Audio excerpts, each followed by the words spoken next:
Yes, ready. This is a dictation at the rate of 100 words per minute. Yes. Start. Madam Speaker, I welcome this discussion on education and uniform pattern of education brought forward by my esteemed and learned colleague.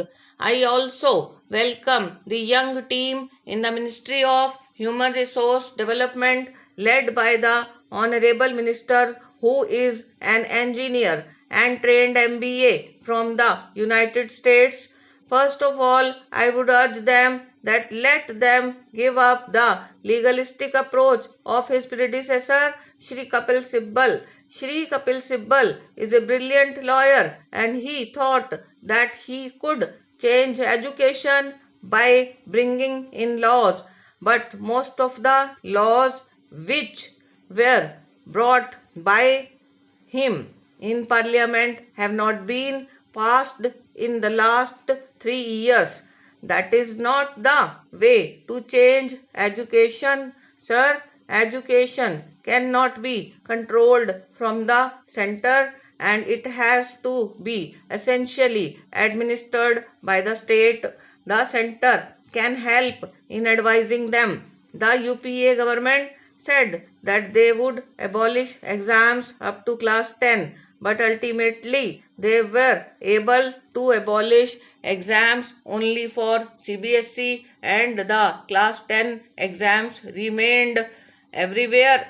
I would request the new minister to adopt a policy of consensus with the states. He should, through the Central Advisory Board on Education, bring about a consensus and then carry out a change. He should not be in a hurry to suddenly change education in the country. Briefly, I would say that in the first 3 decades of independence, we followed a wrong policy on education. We built up an inverted pyramid. Pandit Jawaharlal Nehru was responsible for building the IITs and the national laboratories.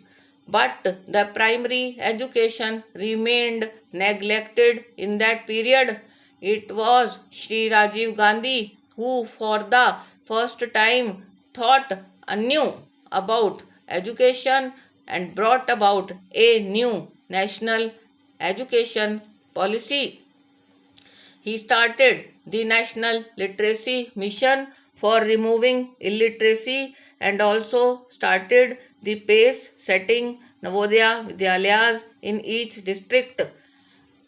I think it was a big initiative on his part in the 90s. Two important initiatives were taken to bring back dropouts into the primary schools.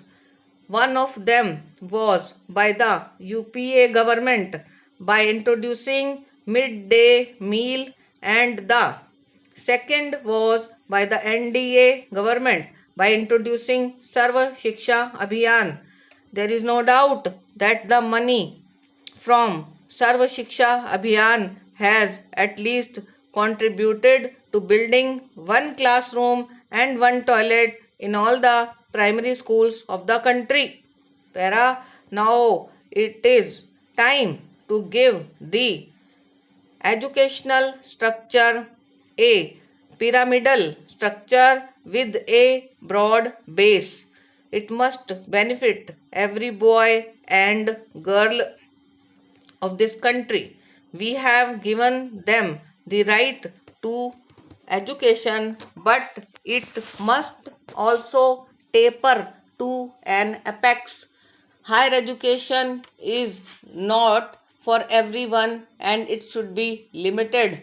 I have taught education in an undergraduate college for over 35 years.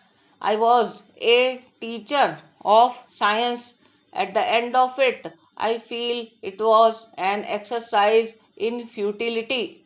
Only a few students went into post graduation, and maybe into teaching.